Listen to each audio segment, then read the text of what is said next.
Hello guys, आप सभी को वर्ष सावित्री की ढेर सारी शुभकामनाएं। तो आज मैं पूरे दिन का ब्लॉग लेकर आई हूँ, पूरे दिन का नहीं लेकिन हाँ पूजा का ब्लॉग लेकर आई हूँ कि मेरे मायके में पूजा कैसे होता है। मेरी भाभी व्रत की है, हमारे यहाँ पे ससुराल में नहीं होता इसलिए मैं की नहीं हूँ, बस मैं उसके साथ गई थी, वो पूजा कर रही थी। तो आप मेरे इस ब्लॉग को एंड तक ज़रूर देखिएगा और बताइएगा कि ये मेरा ब्लॉग कैसा रहा और पूजा में क्या डिफरेंस होता है आपके यहाँ और मेरे यहाँ पे। तो तब तक आप मेरे इस ब्लॉग में बने रहिए और इस ब्लॉग को एंड तक ज़रूर देखिएगा।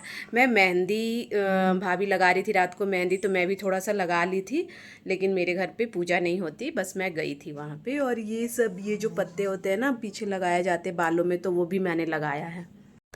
यहाँ पे सुबह हो गया था, सुबह के 7 बज गए थे। मैं उठ गई थी, काफ़ी लेट हो गई थी। एक्चुअली था कि 5 बजे उठ के पूजा करने चली जाऊँगी, लेकिन उठ नहीं पाई रात को मेहंदी लगाने की वजह से, और बेटा मेरा सोने नहीं देता जिसकी वजह से लेट हो गई थी। तो उठने के बाद मैं यहाँ पे इसको मसाज दी, मसाज देने के बाद फीड कराई, फीड कराने के बाद ये सोता है 1 घंटे के लिए। तो उतनी देर में मैं नहा के आ गई थी यहाँ पर पूजा करने के लिए। तो मैं पूजा करने आई ना, नॉर्मल पूजा जो डेली पूजा मैं करती हूँ वही पूजा आज के दिन भी कर रही थी, क्योंकि हमारे ससुराल में ना वट सावित्री की पूजा नहीं होती।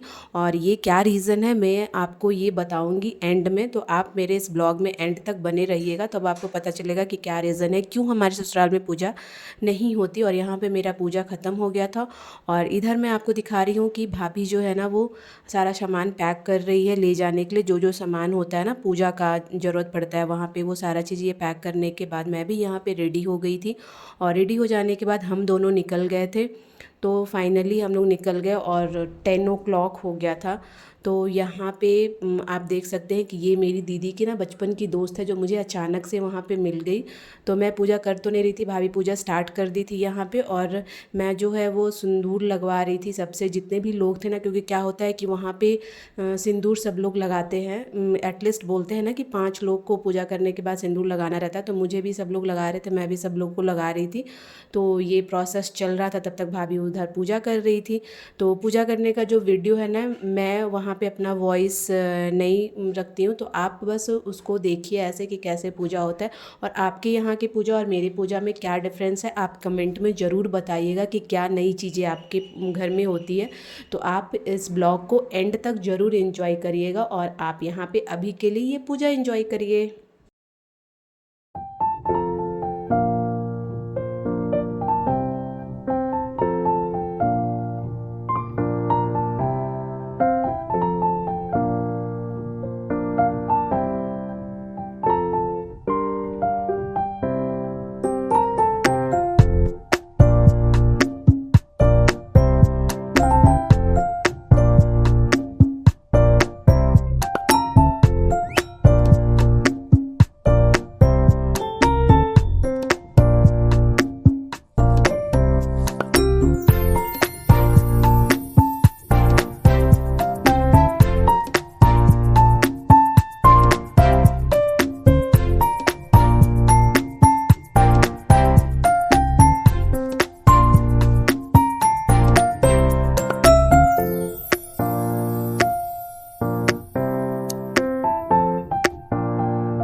यहाँ पे भाभी जो है वो बर के पेड़ के नीचे का जो पूजा होता है वो ख़त्म कर ली थी, फिर हम दोनों ने एक दूसरे को सिंदूर लगाया।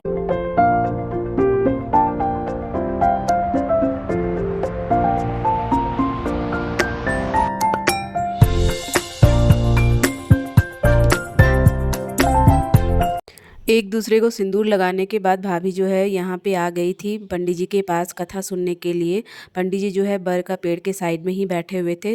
जैसे जैसे लोगों का पूजा खत्म हो रहा था वैसे वैसे सब लोग कथा सुन रहे थे। और कथा सुनने के बाद जो है ना, अक्षत और फूल हाथ में लेके कथा सुना जाता है। तो वो अक्षत और फूल जो है वो बर के पेड़ में डालने गई, और उसके बाद डाल के आने के बाद जो भी दान का सामान होता है श्रृंगार का, या फिर आपको कुछ पैसे दान करने हो तो उसका संकल्प पंडित जी से करा ले रही थी। और कराने के बाद फिर पंडित जी को दान करने के बाद पंडित जी को प्रणाम करी गई और प्रणाम करने के बाद फिर वो बोली मुझे कि आप भी जाइए एक बार प्रणाम कर लीजिए। तो मैं भी यहाँ पे आ गई थी प्रणाम करने के लिए, आशीर्वाद लिया। और उसके बाद में फिर एक आंटी थी जान पहचान की, वो मिल गई थी वहाँ पे। तो वो जो है वो भी क्या है ना कि वो प्रसाद दे रही थी। पूजा करने के बाद खोइछा में प्रसाद दिया जाता है, तो वो प्रसाद दे रही थी। और प्रसाद देने के बाद में फिर वो भी सिंदूर लगाई, और सिंदूर लगाने के बाद फिर बाकी जितने भी लोग थे वहाँ पे वो सब एक दूसरे को सिंदूर लगा रहे थे। कहा जाता है कि 5 एटलीस्ट 5 लोग को सिंदूर लगाना चाहिए। तो एक दूसरे को सिंदूर लगाने के बाद जो है ऑलमोस्ट पूजा यहाँ पे ख़त्म ही हो चुका था। तो हम लोग घर निकलने ही वाले थे, तो यहाँ पे ये बोली कि आप बर का पत्ता नहीं लगाएं।